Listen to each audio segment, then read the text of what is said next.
Sosok Ustadz Ebit Lew yang berhasil buat hijrah wanita malam di Jakarta sempat terseret kasus pelecehan.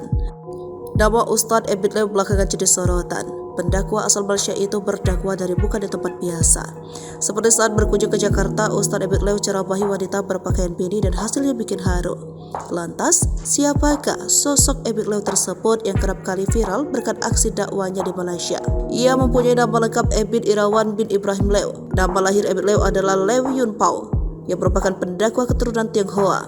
Ia lahir pada 21 Desember 1984. Selain berprofesi sebagai pendakwa Islam, ia dikenal juga sebagai pengusaha.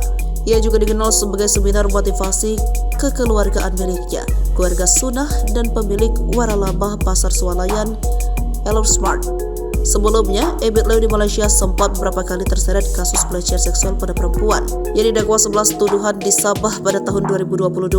Namun akhirnya dirinya bebas setelah memberikan uang jaminan.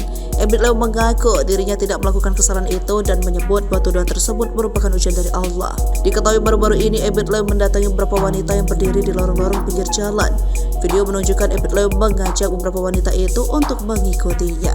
Para wanita yang memakai masker itu bersedia diajak ke sebuah hotel. Di sana, ia berbincang-bincang dan menyampaikan sedikit kajian untuk para wanita ini. Para wanita itu tampak menangis haru ketika mendengar pesan-pesan sang ustadz. Mereka seketika teringat akan dosa-dosa dan mereka bersyukur bisa kembali ke jalan Allah Subhanahu wa Ta'ala.